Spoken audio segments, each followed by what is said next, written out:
flying, always up in the air. പമ്പയിലല്ലേ Ayyappa സംഗമം നടക്കുന്നത്? അയ്യപ്പ ഭക്തരുടെ പരാതി കേൾക്കാനല്ലേ? അപ്പൊ എന്തിനാ കുമരകത്തും മൂന്നാറിലും ഇതുപോലെയുള്ള വലിയ സ്റ്റാർ ഹോട്ടലുകളിൽ താമസ സൗകര്യം ഒരുക്കി അതിന് വലിയ തുക ഇപ്പൊ കുടിശ്ശികയാക്കി വെച്ചിരിക്കുന്നത്? അപ്പൊ ശരിക്കും യഥാർത്ഥത്തില് കുമരകത്തെ കരിമീൻ കഴിച്ച് ഒരു ദിവസം ഉല്ലാസം അനുഭവിക്കാനായിരുന്നെങ്കിൽ അത് അങ്ങനെ ചെയ്യായിരുന്നല്ലോ.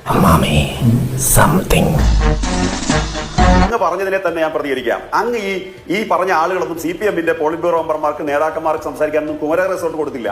നമ്മുടെ രാജ്യത്തിന്റെ പുറത്ത് നിന്നോ അവിടുന്ന് ഇവിടുന്നൊക്കെ വരുന്ന അത്തരം ചില VIP-കളുണ്ട്, വിദഗ്ധന്മാര്, ടെക്നീഷ്യന്മാര്, വിദഗ്ധകളൊക്കെ ആ പരിപാടി പങ്കെടുക്കുന്നത്.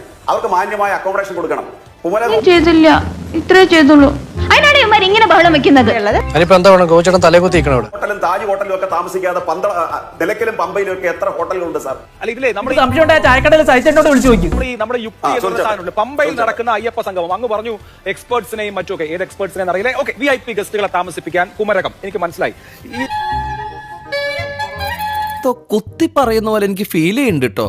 കുത്തിയില്ലല്ലോ, കുത്താൻ പോണല്ലേ. ഈ ലിസ്റ്റിൽ പണം കൊടുക്കാനുള്ള ലിസ്റ്റിൽ വൈൽഡ് മിസ്റ്റ് ഹോം സ്റ്റേ എന്നൊരു സ്ഥാപനമുണ്ട്. ഞാനത് നോക്കുമ്പോൾ അടിമാലിക്കപ്പുറം മൂന്നാർ റൂട്ടിലാണ് അയ്യപ്പ സംഗമം നടക്കുന്നത്. എവിടെയാണെന്ന് നമുക്കറിയാം. ഈ അടിമാലിക്കപ്പുറത്തുള്ള റൂം, അത് ഒരു ഹോം സ്റ്റേ അയ്യപ്പ സംഗമത്തിന് വേണ്ടി ബുക്ക് ചെയ്തതിന്റെ ഒരു യുക്തി എനിക്ക് മനസ്സിലാവുന്നില്ല.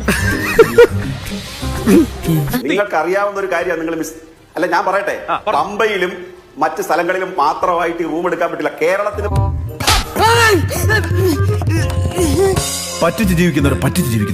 പുറത്തുനിന്ന് വരുന്നവർക്ക് കേരളം ഒരു യൂണിറ്റാ. അപ്പൊ ശബരിമലയിൽ രാവിലെ എത്തത്തക്കവണ്ണം, അല്ലെങ്കിൽ 10 മണിക്ക് എത്തത്തക്കവണ്ണം അവർക്കൊരു 3 മണിക്കൂറോ 4 മണിക്കൂറോ യാത്ര ചെയ്താൽ എത്താൻ പറ്റുന്ന സ്ഥലമൊക്കെ എടുത്തിട്ടുണ്ട്. അടിമാലിയും പമ്പയും പത്തനംതിട്ടയും തമ്മിൽ ഒരു 2 മണിക്കൂർ യാത്ര ചെയ്താൽ എത്താവുന്ന സ്ഥലം അല്ലേ 2 അല്ലെ 3 മണിക്കൂർ.